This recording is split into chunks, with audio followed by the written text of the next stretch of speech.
افطاری سائرن پر کریں یا اذان پر؟ میرا ہی نام لے کے کہتے ہیں کہ مفتی طارق مسعود صاحب نے بتایا تھا کہ اذان کے ساتھ روزہ افطار نہیں کرنا چاہیے بلکہ 3 منٹ بعد کرنا چاہیے،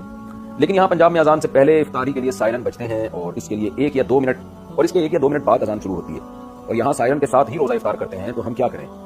ابیہا فاطمہ، دیکھیں بخاری مسلم کی حدیث ہے، رسول اللہ صلی اللہ علیہ وسلم نے فرمایا، حدیث کا مفہوم ہے کہ جب سورج غروب ہو جائے تو افطار کرنے کا ٹائم شروع ہو جاتا ہے۔ سورج غروب، اس سے پتہ چلتا ہے اس کا مدار اذان پر یا سائرن پر نہیں ہے بلکہ سورج غروب ہونے پر ہے۔ اب سورج غروب ہونے کا کیسے پتہ چلے گا؟ یا تو آپ اپنے مکان کی چھت پہ کھڑے ہو کر دیکھیں کہ بھئی سورج غروب ہو رہا ہے کہ نہیں ہو رہا، 100% جب یقین ہو جائے کہ غروب ہو چکا ہے، شک ہو پھر نہیں، یقین ہو کہ غروب ہو گیا تو آپ افطار کر لیں۔ اور ایک طریقہ یہ ہوتا ہے کہ اس تکلف کے بجائے آج کل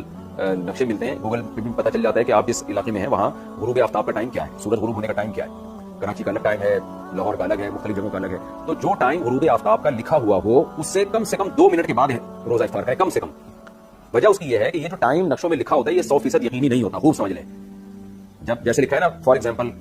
کراچی میں آج کا ٹائم جو لکھا ہوا ہے وہ ہے 6:50، فار ایگزامپل، شاید 51 ہو یا 49 ہو، مجھے پوری طرح یاد نہیں ہے، 6:50 لکھا ہوا ہے، تو آخری درجے کی احتیاط یہ ہے کہ 6:52 پہ یعنی 50 لکھا ہوا ہے تو 52 پہ آپ افطار کریں، کیونکہ 6:50 یہ اس میں 100% کیلکولیشن صحیح نہیں ہوتی ہے، بعض دفعہ 1 منٹ بعد سورج غروب ہو رہا ہوتا ہے، تو آپ 2 منٹ کی کم سے کم، بعض علماء تو کہتے ہیں 3 منٹ احتیاط، لیکن چلیں آپ 2 منٹ کی احتیاط کر لیں۔ میں تو ویسے 3 منٹ کرتا ہوں، 6:50 اگر لکھا ہے تو 6:53 پہ افطار کرتا ہوں میں، یعنی 2 منٹ بھی احتیاط جبھی ہوگی نا جب 53 پہ آپ کریں گے، 50 لکھا ہوا ہے تو آپ 53 پہ افطار کریں اور آپ کی گھڑی بھی صحیح ہو،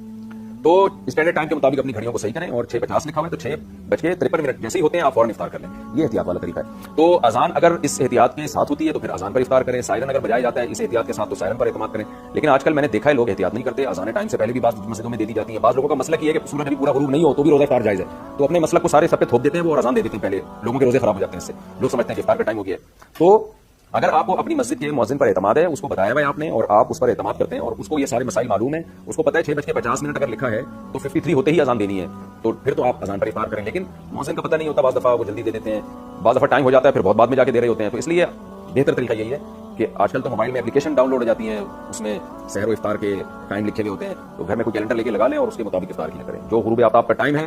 اس سے کم 2 منٹ کے بعد، یعنی 50 لکھا ہوا ہے اس پہ 6:50 لکھا ہے تو 6:53 ہوتے ہی آپ افطار کر لیں۔